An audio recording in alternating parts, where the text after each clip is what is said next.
Hey everybody, it's Jason Blaha here, and let's talk a little bit about the idea of bodybuilding becoming an Olympic sport and why this is kind of an absurd idea that's not going to work. So let me put on my +5 hat of weaponsmithing, work on skilling up my crafting a little bit, and let's talk about this. Alright, as a lot of you know, or may not know actually, Joe Weider, kind of the father of modern bodybuilding, not bodybuilding but modern bodybuilding, the whole IFBB, all of that. It was one of his primary goals his entire life to get bodybuilding into the Olympics. He wanted it to be an Olympic recognized sport. And that was one of his goals. And I've seen a bunch of scuttlebutt lately about bodybuilding becoming an Olympic sport. And I lost it, but someone sent me a message somewhere saying that there was some announcement that it was going to get into the Olympics in 2020 somehow, that bodybuilding was. And let's go into that a little bit. There's two problems with that. Number one is going to be the level of drug abuse required to be competitive.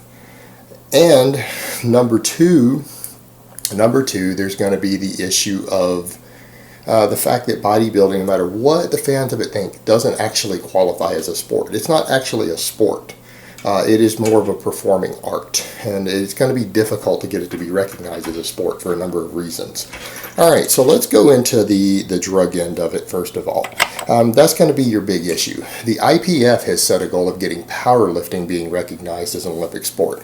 They have struggled for decades to try to do this. This has been a massive goal of the IPF, to turn a grassroots sport like powerlifting, which is a legitimate sport, into an Olympic sport. And it's been hard. They've struggled to do so. It's their goal. They've put a lot of effort into it. One of the problems they have, though, is the rampant drug abuse in powerlifting.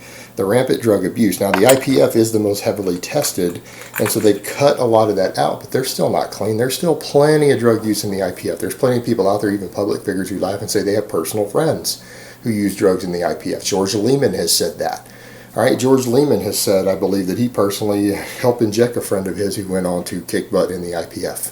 I personally have known a couple of guys, personal friends of mine, while living over in England, who competed IPF, who were using Dianabol and stuff like that. They were managing to get away with Dianabol while in the IPF.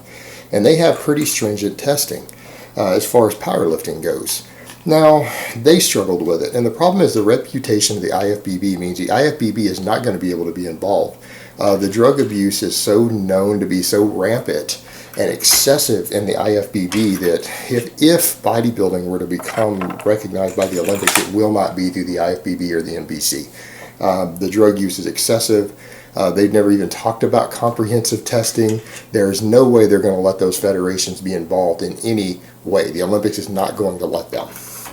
So Joe Weider's dream there was already absurd. The other thing there is that it's going to have to be one of these natural bodybuilding feds that have done testing. That's who's going to have to be involved. Well, here's the problem that we start running into with that.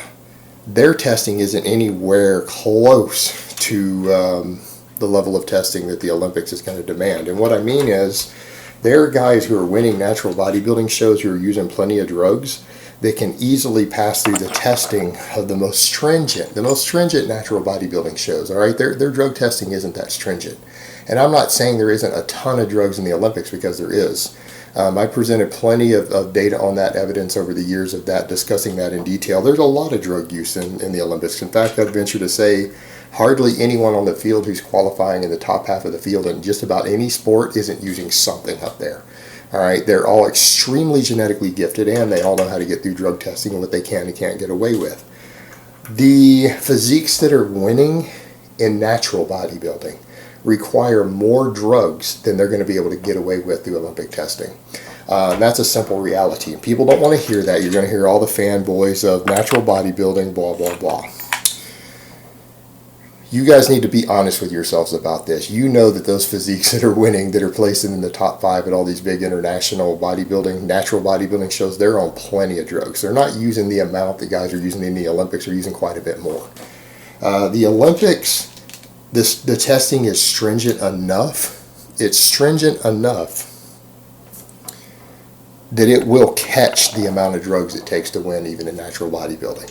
All right, the testing in natural bodybuilding is really easy to get through. I'm going to be honest, guys. You could get away with a gram of gear a week, growth hormone and IGF-1, and still get through the testing. If you're smart, you can get through the testing of the most strict natural bodybuilding federations out there. Hands down. It's not even going to be a problem. You're going to walk right through it. This is not even it's not even a problem. You're not going to do that in the Olympics. All right, the Olympics guys are having to use small little doses of stuff. They're very careful in what they're using. A lot of them have to switch through drugs, like different ones that don't even have metabolite tests yet, and they're not using massive quantities here.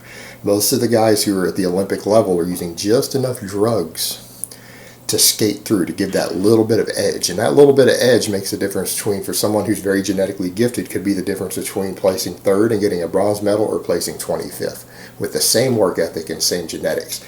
Little tiny amounts of drugs, because all they're shooting for sometimes is a 1 or 2% or 3% advantage, because a 3% advantage at the Olympic level is monstrous. That's the difference between a champion and middle to low end of the field sometimes. 3% is enormous.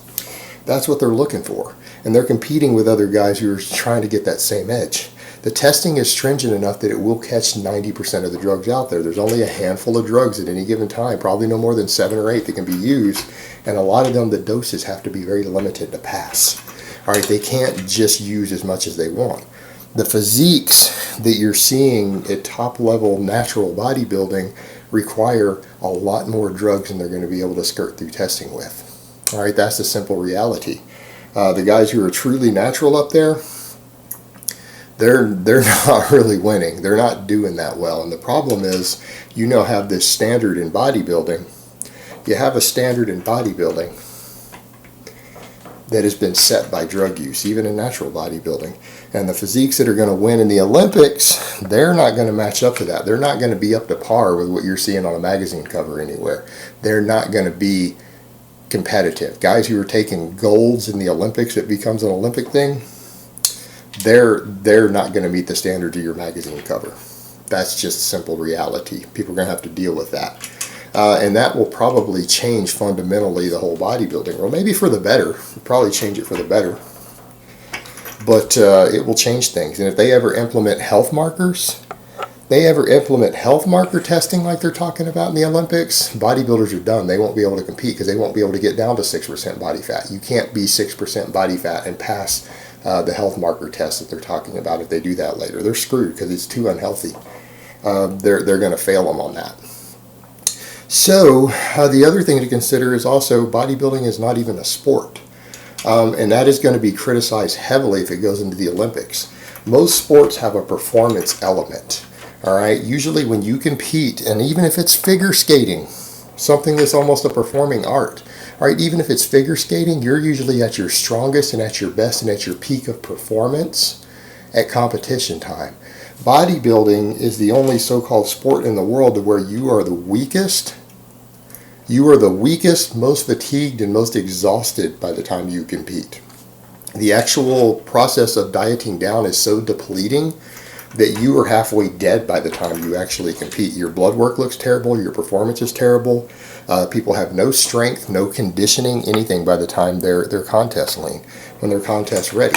And people are going to note that why are these guys all passing out up there? Why are they not even able to sometimes stand? Why are they so unenergetic? That's going to be a big factor there when people are up there trying to compete in this and they realize that it's actually killing these people to reach the standards that have been set in it.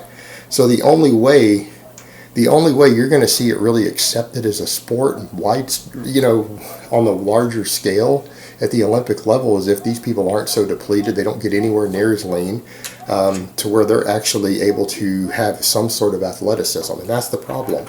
People who are contest ready have zero athleticism. They are performing so subpar compared to what they could do the rest of the year. They wouldn't be able to run a marathon. They can't run a 5K. Some of them can't even lift 80% of their maxes on their lifts anymore. They have no athleticism at contest time. So the actual competitive end of bodybuilding is anti-sport. It's anti-athletic. That's going to be problematic for convincing an international audience that this is actually a sport. And in fact, not only is it not a sport athletically, the judging criteria are subjective. The judging criteria are extremely subjective.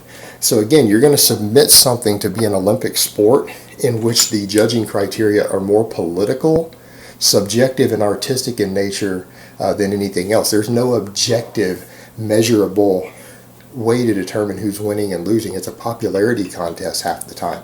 It's a political contest half the time. Think about that. You're going to put something in the Olympics that has no real objective number or measurement to determine who wins and loses. How is that a sport? It's a popularity contest. It's a beauty show.